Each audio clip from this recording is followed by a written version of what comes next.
क्वथनांक, जिसे हम इंग्लिश में कहते हैं बॉइलिंग पॉइंट। तो क्या होता है क्वथनांक? वायुमंडलीय दाब पर वह तापमान जिस पर द्रव उबलने लगता है, इसका क्वथनांक या बॉइलिंग पॉइंट कहलाता है। तो बच्चों, वायुमंडलीय दाब पर वह टेम्परेचर या वह तापमान जिस पर कोई भी द्रव उबलना शुरू हो जाता है, वो तापमान क्या कहलाता है? इसका क्वथनांक कहलाता है।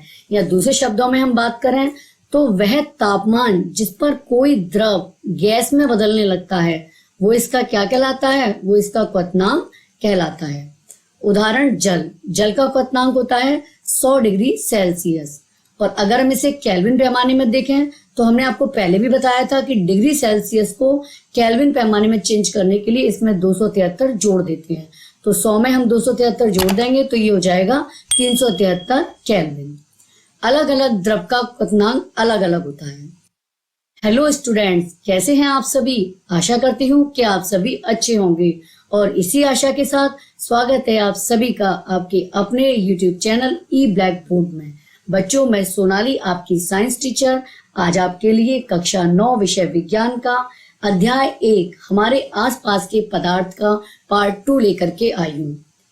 तो बच्चों, वीडियो शुरू करने से पहले मैं आपसे रिक्वेस्ट करूंगी कि वीडियो को एंड तक जरूर देखिए, क्योंकि जब आप इसे एंड तक देखेंगे तभी तो इसको समझेंगे और एग्जाम में आने वाले हर क्वेश्चन को आप अच्छे से सॉल्व कर पाएंगे।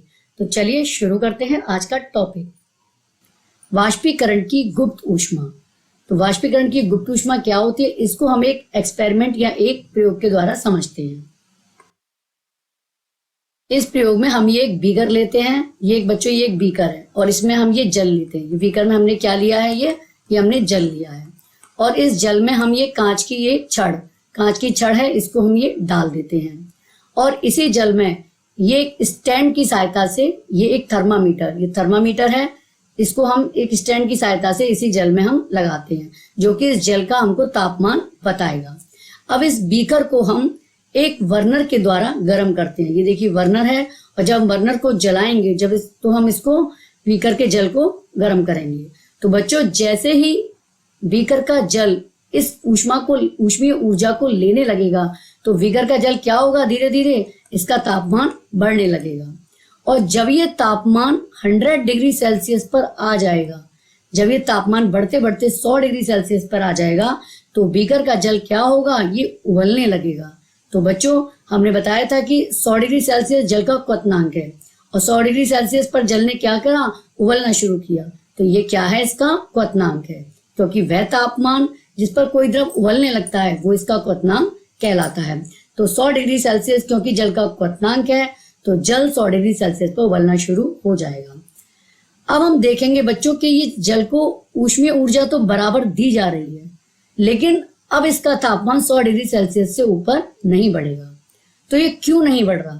क्या वजह है कि हम बराबर ऊष्मीय ऊर्जा इसको दे रहे हैं जल को, लेकिन उसके बावजूद भी इसका जो तापमान है वो 100 डिग्री सेल्सियस से ऊपर नहीं जा रहा है।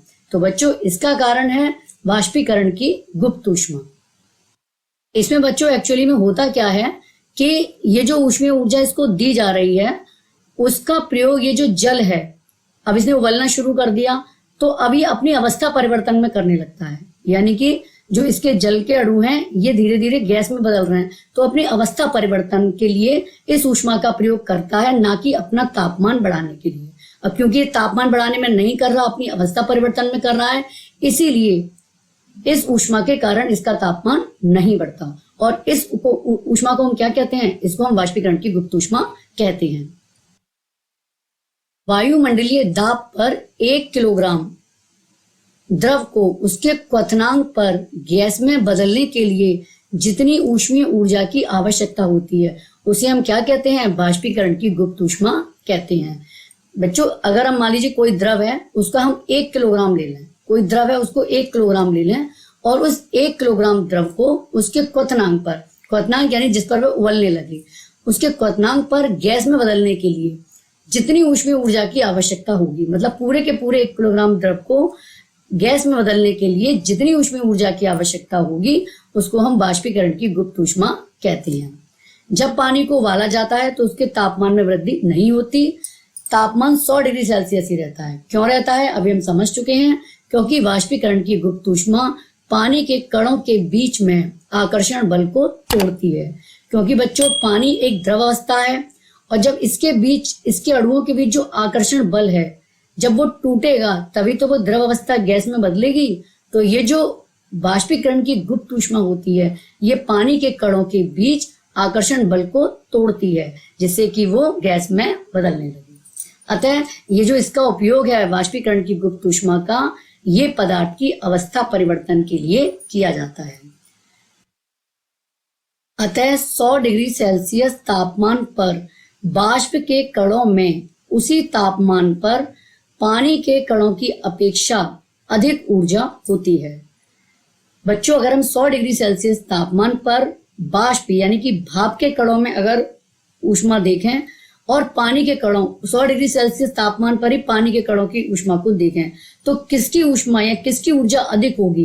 तो बच्चों, भाप के कणों की ऊष्मा अधिक होगी। जो बाष्प के कण हैं या भाप के कण हैं, उतने ही तापमान पर पानी के कणों की अपेक्षा अधिक ऊष्मा को ग्रहण करेंगे, क्योंकि भाप के कणों ने बाष्पीकरण की गुप्त ऊष्मा के रूप में अतिरिक्त ऊष्मा अवशोषित कर रखी है। ऐसा इसलिए करेंगे क्योंकि जो भाप के कण हैं, इन्होंने गुप्त ऊष्मा के रूप में भी अतिरिक्त ऊष्मा को अवशोषित कर लिया है। और इसी वजह से कहते हैं कि सेम तापमान पर पानी की अपेक्षा भाप से अगर हम जलते हैं तो वो ज्यादा जलन होती है। क्यों? क्योंकि उस पर बाष्पीकरण की गुप्त ऊष्मा भाप में अतिरिक्त होती है। अब आगे समझते हैं। तापमान में परिवर्तन से पदार्थ की एक अवस्था को दूसरी अवस्था में बदला जा सकता है। तो बच्चों, पहले हम पढ़ के आए हैं, उस आधार पे हम कह सकते हैं कि तापमान में अगर हम परिवर्तन कर दें तो पदार्थ की एक अवस्था को हम दूसरी अवस्था में परिवर्तित कर सकते हैं। तो इसको हम देखिए इसके द्वारा भी समझते हैं। ये है ठोस अवस्था है ये, और ये द्रव अवस्था है, और ये गैसीय अवस्था है। ठोस अवस्था को अगर हम ऊष्मा दे दें तो ऊष्मा देने पर ये किस में बदल जाएगी? ये द्रव अवस्था में बदल जाएगी।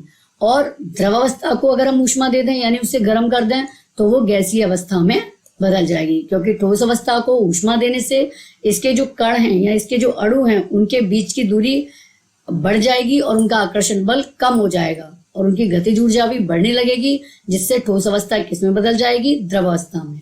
इसी प्रकार द्रव अवस्था को ऊष्मा दे दें तो ये गैसीय अवस्था में बदल जाती है। अगर इसका उल्टा हम देखें, गैसीय अवस्था को अगर हम शीतलता प्रदान करें यानी कि हम तापमान को कम कर दें तो ये किसमें बदल जाएगी? तब ये द्रव अवस्था में बदल जाएगी। और द्रव अवस्था को अगर शीतलता दें यानी कि इसका तापमान हम और कम कर दें तो द्रव अवस्था किसमें बदल जाएगी? ठोस अवस्था में बदल जाएगी। तो हमने देखा कि तापमान को परिवर्तित करके हम पदार्थ की अवस्थाओं को एक से दूसरे रूप में परिवर्तित कर सकते हैं। ठोस को द्रव में, द्रव को गैस में, या गैस को द्रव में और द्रव को ठोस में परिवर्तित कर सकते हैं। अब आगे चलते हैं। ऊर्ध्वपातन। ये क्या होता है ऊर्ध्वपातन? कुछ ऐसे पदार्थ हैं जो द्रव अवस्था में परिवर्तित हुए बिना ठोस अवस्था से सीधे गैस अवस्था में परिवर्तित हो जाते हैं। इस प्रक्रिया को ऊर्ध्वपातन कहते हैं। बच्चों, अभी तक हमने देखा कि ठोस अवस्था का अगर हम को ऊष्मा दे दें तो ये किस में बदल जाती है? द्रव अवस्था में। और द्रव को ऊष्मा दे दें तो ये गैसीय अवस्था में बदल जाती है।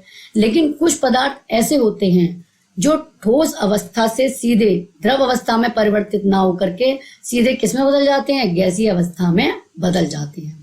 तो कुछ ऐसे पदार्थ हैं जो द्रव अवस्था में परिवर्तित हुए बिना, मतलब ये द्रव अवस्था में नहीं बदलते बल्कि ठोस अवस्था से सीधे गैस में परिवर्तित हो जाते हैं।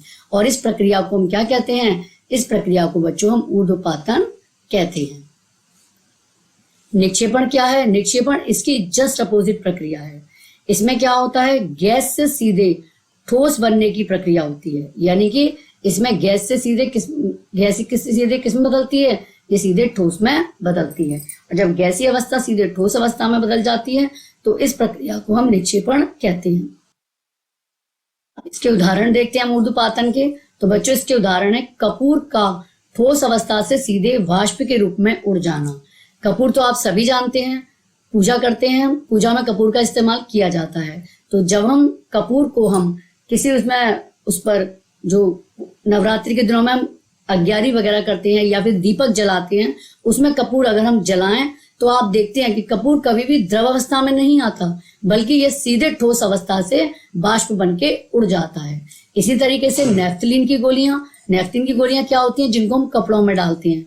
अगर हम किन्हीं कपड़ों को लंबे समय तक रखने जा रहे हैं तो उसमें हम नेफ्थलीन की गोलियां डाल करके रखते हैं, जिससे कि उसमें कीड़े उत्पन्न ना हो। तो बच्चों ये भी कभी द्रवस्था में नहीं आती, बल्कि ठोस से सीधे बाष्प के रूप में उड़ जाती हैं। तो ये दोनों ही ऊर्ध्वपातन का उदाहरण है। एक उदाहरण और है इसका, अमोनियम क्लोराइड, जिसका सूत्र अमोनियम क्लोराइड का क्या होता है, क्लोराइड, इसका सूत्र होता है NH4Cl। इसका भी बच्चों, इसका भी उत्पादन होता है, ये भी सीधे ठोस अवस्था से सीधे गैस अवस्था में परिवर्तित हो जाता है। अब आगे चलते हैं।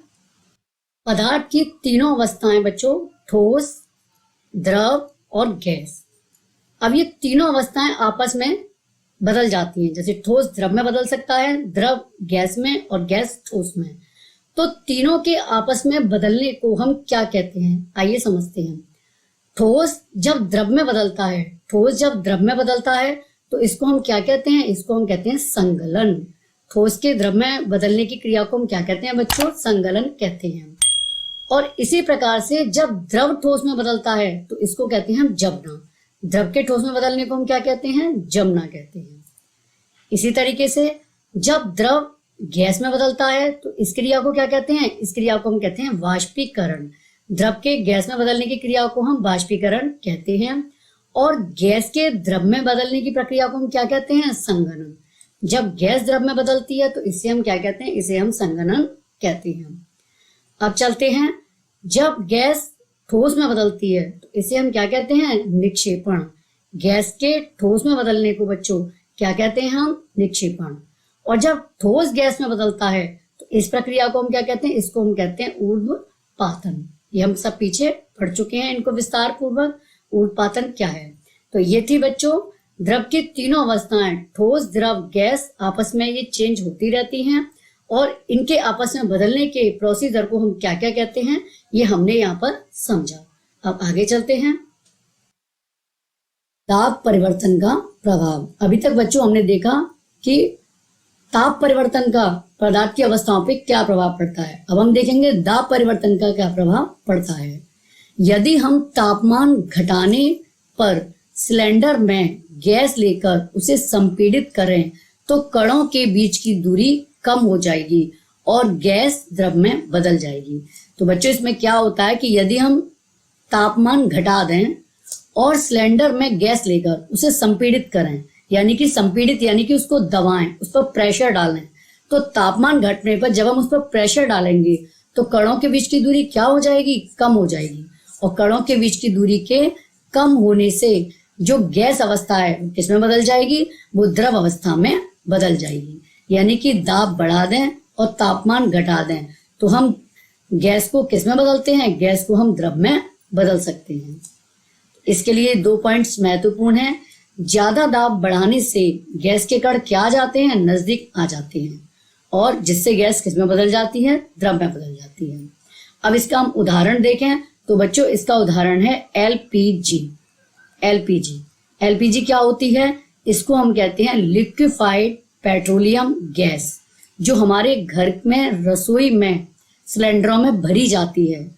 इसका पूरा नाम क्या है, लिक्विफाइड पेट्रोलियम गैस इंग्लिश में, और हिंदी में कहें तो द्रवित पेट्रोलियम गैस। यानी कि इसमें क्या होता है, जो पेट्रोलियम गैस होती है उसको तापमान घटाकर और उस पर उच्च प्रेशर डाल करके हम उसको किस में बदल देते हैं, उसको हम द्रव में बदल के सिलेंडर में स्टोर कर लेते हैं। तो जो हमारे घर के गैस सिलेंडर हैं उनमें बच्चों ये द्रवित रूप में पेट्रोलियम गैस उपस्थित रहती है, जो कि हमारे खाना बनाने के काम आती है। तो ये भी दाब परिवर्तन का ही एक प्रभाव का उदाहरण है। अब आगे देखते हैं, इसका दूसरा उदाहरण है ठोस कार्बन डाइऑक्साइड।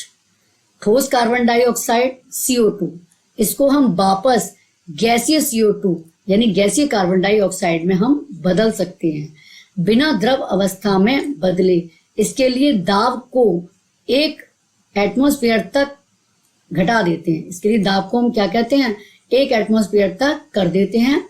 और जिससे कि ये जो शुष्क बर्फ होती है, शुष्क बर्फ क्या है, शुष्क बर्फ यानी कि ठोस कार्बन डाइऑक्साइड को हम शुष्क बर्फ कहते हैं। जो ठोस कार्बन डाइऑक्साइड है ये क्या कहलाती है, ये शुष्क बर्फ भी कहलाती है। तो बच्चों, हम वायुमंडलीय CO2 को यानी कि गैसीय CO2 को हम दाब परिवर्तन के द्वारा शुष्क बर्फ यानी कि ठोस CO2 में बदल सकते हैं। अब ये देखिए, इसको हम दाब परिवर्तन को ये एक चित्र के माध्यम से भी समझते हैं। ये देखिए, ये एक सिलेंडर है और ये पिस्टन है, ये पिस्टन है, ये सिलेंडर है।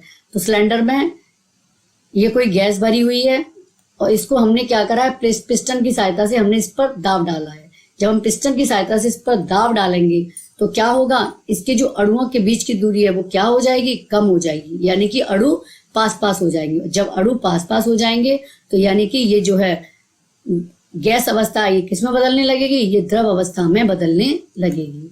और जब हम इस दाब को और बढ़ा देंगे तो ये जो द्रव अवस्था है इसके अणु और पास पास आ जाएंगे। और जब और पास पास आ जाएंगे तो यानी कि द्रव अवस्था किस में बदलने लगेगी, ये ठोस अवस्था में भी बदलने लगेगी।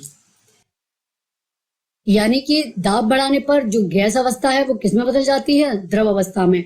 और द्रव अवस्था का दाब बढ़ाने पर द्रव अवस्था ठोस अवस्था में बदल जाती है। तो इसका मतलब यह है कि दाब बढ़ाने पर ये जो गैस अवस्था है इसके अणु क्या होते हैं, पास पास आ जाते हैं। और पास पास आने पर ये बदल जाती है द्रव अवस्था में, और दाब बढ़ाने पर द्रव अवस्था के अणु और पास पास आ जाते हैं, तो ये ठोस अवस्था में बदल जाती है। इसको हमने पीछे उदाहरण के माध्यम से भी समझा था। LPG, लिक्विफाइड पेट्रोलियम गैस, जो हमारे रसोई घर के सिलेंडरों में भरी जाती है, और CO2 के उदाहरण से हमने इसको समझा था।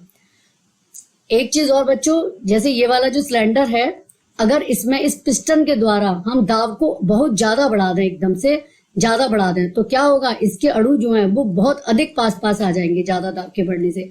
और ज्यादा पास पास आ जाएंगे तो ये जो गैसीय अवस्था है ये सीधे किस में कन्वर्ट हो जाएगी, ये सीधे ठोस अवस्था में भी बदल जाएगी। ऐसा भी हो सकता है कि अगर हम इस पिस्टन से ज्यादा दाब बढ़ा दें पहले सिलेंडर में, तो गैसीय अवस्था सीधे ठोस अवस्था में भी बदल सकती है। इस प्रकार हमने दाब बढ़ाने पर पदार्थ के अवस्थाओं को एक दूसरे में बदलते हुए देखा। तो समझ में आया बच्चों? चलिए आगे चलते हैं। वाष्पीकरण। वाष्पीकरण क्या होता है? एक ऐसी सतही प्रक्रिया जिसमें द्रव पदार्थों में सतह के कण क्वथनांक से नीचे किसी भी तापमान पर वाष्प में बदलने लगते हैं। ऐसी प्रक्रिया को वाष्पीकरण कहते हैं। तो बच्चों, ये क्या होती है? सबसे पहले ये एक सतही प्रक्रिया है। जैसे मान लीजिए ये कोई गिलास है और इसमें मान लीजिए ये पानी रखा है, ये इस तरीके से। तो ये पानी की सतह क्या है? ये पानी की सतह है। तो ये एक सतही प्रक्रिया है, यानी कि वाष्पीकरण कहाँ से होता है? ये पानी की सतह से होता है। तो इसमें क्या होता है? द्रव पदार्थों में सतह के कण क्वथनांक से नीचे किसी भी तापमान पर।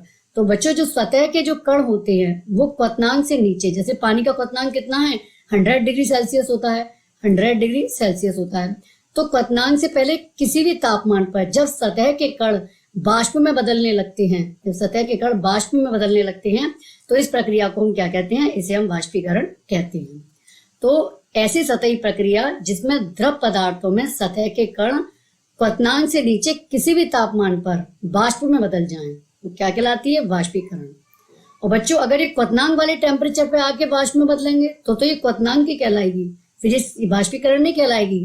वाष्पीकरण कहलाने के लिए क्वथनांक से नीचे या क्वथनांक से पहले किसी भी तापमान पर केवल सतह के कण वाष्प में बदल जाएं, तो ये क्रिया वाष्पीकरण कहलाती है। इसको एक साधारण उसके द्वारा भी हम समझ सकते हैं। जैसे ये गिलास है, एक गिलास हमने लिया, ये मान लीजिए एक गिलास लिया है, इसमें हमने ये पानी भर के रख दिया यहाँ पे, और पानी भर के रख दिया और इसके सतह पर हमने एक ये निशान लगा दिया। अब हम इसको गर्मी में किसी भी स्थान पर रख देंगे सुबह से लेकर शाम तक, और जब शाम को हम इसे चेक करेंगे तो हम देखेंगे हमने जो निशान लगाया था उससे पानी का जो लेवल है वो नीचे डाउन हो गया है, यानी कि अब पानी का जो स्तर है वो कम हो गया है। तो पानी का स्तर कम हो गया है, क्यों हो गया है? पानी कहाँ चला गया? इसका स्तर कम क्यों हो गया? तो बच्चों इसका स्तर वाष्पीकरण की वजह से कम हुआ, क्योंकि सतह से जो कण थे इसके वो वाष्प बन करके उड़ गए। तो ये क्रिया क्या है? वाष्पीकरण है। अब हम देखते हैं वाष्पीकरण को प्रभावित करने वाले कारक। वाष्पीकरण को प्रभावित करने वाले कौन कौन से कारक हैं? सबसे पहले आता है सतही क्षेत्रफल, सतह का क्षेत्रफल। सतही क्षेत्रफल बढ़ाने से वाष्पीकरण की दर बढ़ जाती है। बच्चों जैसे ये गिलास है, इसका सतही क्षेत्रफल ये वाला है, सतह का जो क्षेत्रफल है। तो अगर इस क्षेत्रफल को हम बढ़ा देंगे तो वाष्पीकरण की दर भी बढ़ जाएगी। जैसे मान लीजिए हमने एक गिलास में ये पानी लिया है, इसमें वाष्पीकरण की दर देखें, और एक हम किसी बड़े बर्तन में, हमने मान लीजिए किसी बड़े बर्तन में, टब में या किसी में हमने इसको पानी को ले लिया, और इसमें वाष्पीकरण की दर देखें तो किसमें वाष्पीकरण की दर ज्यादा होगी? जिसका सतही क्षेत्रफल ज्यादा होगा, यानी कि जिसकी जो सतह है, जिसकी ज्यादा है, इसका सतही क्षेत्रफल ज्यादा है, इसमें वाष्पीकरण की दर ज्यादा होगी। अब आता है तापमान में वृद्धि। तापमान में वृद्धि का वाष्पीकरण पर क्या प्रभाव पड़ता है? तो बच्चों तापमान बढ़ाने से वाष्पीकरण की दर बढ़ जाती है। जब हम इसका तापमान बढ़ाएंगे तो वाष्पीकरण की दर क्या हो जाएगी? बढ़ जाएगी, क्योंकि तापमान बढ़ाने से पदार्थों के कणों की गतिज ऊर्जा बढ़ जाती है। जो पदार्थ के कण हैं इनकी गतिज ऊर्जा बढ़ जाएगी, और जब गतिज ऊर्जा बढ़ जाएगी तो वो तेजी से वाष्प बन के उड़ने लगेंगे। तो बच्चों तापमान में वृद्धि से भी वाष्पीकरण की दर बढ़ जाती है। अब आगे चलते हैं। आर्द्रता। आर्द्रता क्या है? अगर हवा में आर्द्रता है, आर्द्रता यानी कि नमी, अगर वायु में नमी है तो वाष्पीकरण की दर घट जाती है। बच्चों कोई भी सतह है उससे वाष्पीकरण इस पर निर्भर करता है कि उसके आसपास जो वायु है या उसके आसपास जो वो है एटमॉस्फेयर है, उसमें नमी या आर्द्रता कितनी है। अगर मान लीजिए वायु में नमी है तो वाष्पीकरण की दर घट जाएगी। अगर मान लीजिए बाहर नमी है तो पहले से ही नमी है तो वायुमंडल, तो ये वाष्पीकरण की दर जो है ये कम हो जाएगी, यानी कि पानी जो है वो वाष्प के रूप में कम उड़ेगा। और अगर बाहर वायु आर्द्रता नहीं है वायु में और वायु शुष्क है, उसमें नमी की कमी है, तो वाष्पीकरण की दर बढ़ जाएगी। आपने देखा है बारिश के समय में बच्चों जब हम कपड़े सुखाते हैं तो बारिश के समय में कपड़े सुखाने पर वो सूखते नहीं है। कई कई दिनों तक ऐसा होता है, बारिश हो रही है तो कपड़े नहीं सूखते। क्यों नहीं सूखते? क्योंकि जो कपड़े हैं उनसे जो पानी जो बाष्प के रूप में उड़ता है वो वायुमंडल में बारिश के दिनों में पहले से ही नमी है। जब पहले से ही नमी है तो जो आसपास का वायुमंडल है वो गीले कपड़ों से पानी को वाष्प के रूप में ग्रहण नहीं करता, और जब वो ग्रहण नहीं करता तो वह वाष्पीकरण की दर घट जाती है, और वाष्पीकरण की दर घटने से कपड़े वहां पर कई कई दिनों तक नहीं सूखते। अब आगे चलते हैं। वायु की गति। वायु की गति का वाष्पीकरण की दर पे क्या प्रभाव होता है? अगर वायु की गति बढ़ जाती है तो वाष्पीकरण की दर भी बढ़ जाती है। मतलब वायु की गति अगर बढ़ जाती है तो वाष्पीकरण की दर भी बढ़ जाती है, और वायु की दर घट जाएगी तो वाष्पीकरण की दर घट जाएगी। अब आते हैं वाष्पीकरण से शीतलता। वाष्पीकरण से शीतलता कैसे प्राप्त होती है? वाष्पीकरण प्रक्रिया के दौरान लुप्त हुई ऊर्जा को, बच्चों ये जो वाष्पीकरण हो रहा था इस पूरी प्रक्रिया के दौरान जो ऊर्जा कुछ ना कुछ लुप्त होती है, तो जो ऊर्जा लुप्त हुई है या इस कार्य में जो ऊर्जा लगी है उसको पुनः प्राप्त करने के लिए जो द्रव के कण हैं ये अपने आसपास के वातावरण से ऊर्जा अवशोषित कर लेते हैं। तो जो वाष्पीकरण में जो ऊर्जा लुप्त हुई है, जो वाष्पीकरण में ऊर्जा लगी है, उसको गेन करने के लिए जो द्रव के कण हैं वो क्या करते हैं? आसपास के वायुमंडल से या आसपास के वातावरण से ऊर्जा को अवशोषित करने लगते हैं। और जब आसपास के वायुमंडल से ऊष्मा या ऊर्जा इसमें चली जाएगी तो वातावरण कैसा हो जाएगा? वातावरण आसपास का शीतल हो जाएगा। इसे हम वाष्पीकरण से शीतलता कहते हैं, यानी वाष्पीकरण की वजह से आसपास का जो वातावरण है वो शीतल हो जाएगा। तो बच्चों ये चैप्टर यहीं पर खत्म होता है, और आशा करती हूँ कि आपको ये अच्छे से समझ में आया होगा। और अगर कोई भी पॉइंट आपको समझ में नहीं आता है तो वीडियो को एक बार देखिए, 2 बार देखिए, 3 बार देखिए, आपको जरूर समझ में आ जाएगा।